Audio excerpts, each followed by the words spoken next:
दोस्तों, आप सभी जानते हैं कि भारत ने चंद्रयान 3 को चांद पर भेजा है, जो चांद की 5वीं कक्षा में घूम रहा है। इसी के साथ दोस्तों, रूस का लूना 25 भी चंद्रयान 3 के बाद चांद के लिए रवाना हो गया है। दोनों चंद्रयानों के बीच रेस चल रही थी कि कौन सा चंद्रयान चांद की सतह पर पहले लैंडिंग करेगा। लूना 25, जो कि बहुत ही तेज चंद्रयान है, वो भी चांद के लिए रवाना हो चुका है। अब देखना यह था कि इन दोनों में से कौन सा अंतरिक्ष यान चंद्रमा की धरती पर पहले उतरेगा। लेकिन अभी एक खबर आ रही है जो कि आप सबको खुश करने वाली है, और यकीनन ये खबर सुनने के बाद सभी भारतवासियों का सीना गर्व से चौड़ा हो जाएगा। बात है 17 अगस्त की रात की, जब भारत के सभी लोग सोए हुए थे। तभी भारत की अंतरिक्ष एजेंसी इसरो के वैज्ञानिकों ने चंद्रयान 3 का आखिरी बटन भी दबा दिया है, जिसकी वजह से चंद्रयान 3 चांद के ऊपर उतरने लगा है, जिससे चंद्रयान अब चांद के बहुत ही नजदीक आ गया है, जिसे देखकर चीन, रूस, अमेरिका जैसे बड़े बड़े देश हैरान हैं। और रूस, जिसने अपना लूना 25 रवाना किया था, सदमे में है कि वो अब भारत के पीछे रह जाएगा। हमारा चंद्रयान 3 चांद की कक्षा के चारों तरफ चक्कर लगा रहा है। वहीं हमारे इसरो के वैज्ञानिकों ने चंद्रयान 3 का आखिरी बटन भी दबा दिया है, जिससे चांद की यात्रा कर रहे चंद्रयान 3 में 2 चेंजेस आएंगे। 5 अगस्त के दिन इंडियन स्पेस रिसर्च ऑर्गेनाइजेशन के साइंटिस्ट ने चंद्रयान 3 को चांद की गुरुत्वाकर्षण की ओर धकेल दिया था। इसके बाद चंद्रयान 3 चांद की 164 किलोमीटर बाई 18,072 किलोमीटर की कक्षा में परिक्रमा कर रहा था और अंडाकार कक्षा बना रहा था, जिसके बाद लूनर ऑर्बिटर मोनोवरिंग परफॉर्म करके लगातार इन कक्षाओं को कम किया जा रहा था, जिससे चंद्रयान की चांद के लिए दूरी कम हो रही थी। और 16 अगस्त के दिन चांद की इस अंडाकार कक्षा को बदलकर उसे एक गोलाकार कक्षा में लाया गया, जिस कक्षा की चंद्रमा से दूरी 100 × 100 किलोमीटर थी। इस प्रक्रिया को हम लोग डी ऑर्बिटिंग के नाम से जानते हैं। कक्षा को अंडाकार से गोलाकार में बदलना कोई मामूली बात नहीं है। ऐसा करने के लिए सही अकल और सही स्पीड की जरूरत होती है। किसी भी कक्षा का आकार बदलना आसान बात नहीं है। जैसा कि आपको पता है कि चंद्रयान 3 का प्रोपल्शन चांद की कक्षा में इसके बाद कई सालों तक घूमता रहेगा।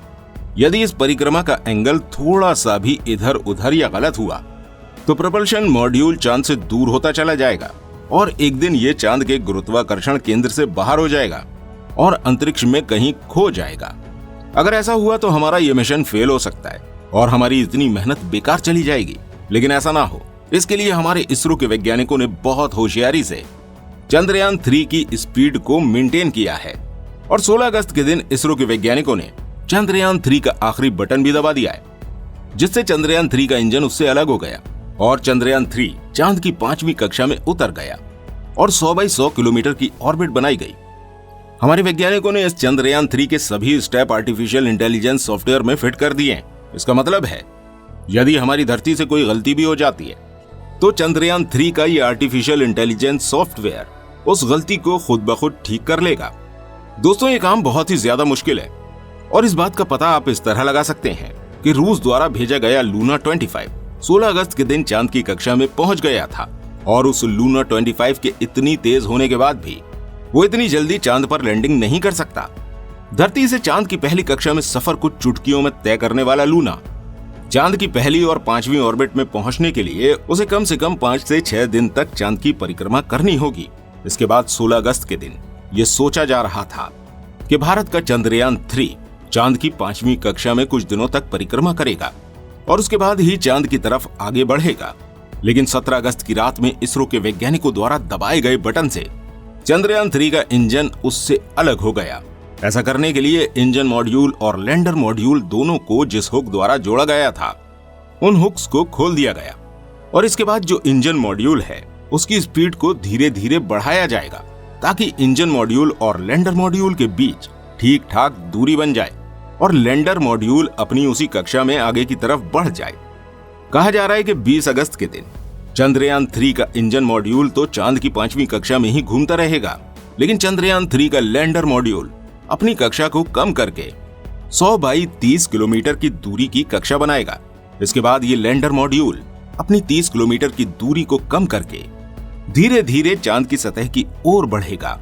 हम आपको बताना चाहेंगे कि जब उस लैंडर को चांद की ओर बढ़ाया जाएगा तो पहले तो उसकी रफ्तार को तेज ही रखा जाएगा, लेकिन जब ये लैंडर चांद की सतह के पास पहुंचेगा तब उसकी स्पीड को धीरे धीरे कम किया जाएगा। और इसे चांद की सतह पर लैंड करवाया जाएगा। इसकी स्पीड को कम इसमें लगाए गए लेजर डॉपलर और लेजर एलजी मीटर की मदद से किया जाएगा। ऐसा इसलिए किया जाएगा ताकि ये स्पीड से आने की वजह से चांद की जमीन पर टूटकर बिखर न जाए, इसलिए इसकी सॉफ्ट लैंडिंग इसकी स्पीड को कम करके कराई जाएगी। उसके बाद आशा की जा रही है कि भारत का चंद्रयान 3 23 अगस्त के दिन चांद की सतह पर कदम रख देगा और इसके बाद ये 14 दिनों तक चांद की सतह पर अपने एक्सपेरिमेंट करेगा।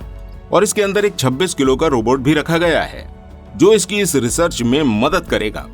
भारत का विक्रम लैंडर चांद की सतह पर सिर्फ एक जगह पर ही खड़ा रहेगा और इसके अन्य उपकरणों की मदद से ये सारी जानकारियां हासिल करेगा। और इससे दूर के इलाकों का डाटा कलेक्ट करने के लिए इसके साथ जो प्रयाग रोवर गया है वो दूर के इलाकों का डाटा कलेक्ट करने का काम करेगा। जैसा कि आप सभी जानते हैं कि सभी वैज्ञानिक डाटा के बेस पर ही काम करते हैं, लेकिन इसरो के चीफ सोमनाथ जी ने एक प्रेस कॉन्फ्रेंस में ये बताया है कि अब चंद्रयान 3 की लैंडिंग को कोई भी नहीं रोक सकता है। चंद्रयान 3 में कोई भी खराबी आ जाए लेकिन ये अपनी लैंडिंग जरूर करेगा। इसके अलावा उन्होंने ये भी बताया कि चंद्रयान 3 के अगर 2 इंजन भी बंद हो जाएं या उसके सारे सेंसर भी काम करना बंद कर दें, फिर भी ये चंद्रमा की सतह पर लैंडिंग करके ही मानेगा। चंद्रयान 3 किसी भी हाल में लैंड करेगा और ये एक साथ कितने भी फेलियर्स को झेल सकता है। अब ये बात सुनकर भारतवासियों का सीना गर्व से चौड़ा हो गया है और भारत के दुश्मनों के लिए टेंशन बढ़ गई है। अगर इसका एल्गोरिथम काम करता रहा, प्रोपल्शन मॉड्यूल चलता रहा, तो उसे लैंडिंग करने से कोई नहीं रोक सकता। साथ ही इसरो के चीफ ने यह भी बताया है कि अभी तक चंद्रयान 3 की यात्रा में कोई भी बाधा सामने नहीं आई है, लेकिन सिर्फ एक समस्या है, ये पता करना है कि चंद्रयान 3 चांद की सतह पर किस जगह लैंडिंग करेगा। ये काम बहुत मुश्किल है और इस बात का सही अनुमान लगाना कि ये किस जगह पर लैंड करेगा, क्योंकि जब ये लैंडर चांद की सतह पर लैंड करेगा तो उसकी पृथ्वी से दूरी बहुत ज्यादा होगी और ऐसी स्थिति में लैंडर से संपर्क बनाए रखना और सही टाइम में ये पता लगाना कि वो किस जगह लैंड होगा बहुत मुश्किल काम है। संपर्क के टूटने की संभावना पूरी तरह से है। हमारे चंद्रयान मिशन को चांद के दक्षिणी ध्रुव में लैंड करना है और दक्षिणी ध्रुव चांद के डार्क साइड में आता है, जहां पर सिग्नल के टूटने की संभावना बहुत ज्यादा है। अगर चंद्रयान 3 का पृथ्वी से सिग्नल टूटता है तो ऐसी स्थिति में चंद्रयान गड़बड़ा जाएगा, क्योंकि पिछली बार भी ऐसा ही हुआ था जब चंद्रयान 2 को चांद पर भेजा गया था। लेकिन इस बार इसरो ने चंद्रयान 3 को पूरी तैयारी के साथ चांद के लिए रवाना किया है और चंद्रयान 3 के लिए एक्सपर्ट ब्रेन डिजाइन किया है और उसने इस चंद्रयान में ऐसे सॉफ्टवेयर डाले हैं जिससे वो खुद ही चंद्रयान 3 के ऑर्बिटल में मौजूद दिमाग को इस्तेमाल करके सिग्नल टूटने पर भी लैंडिंग कर लेगा।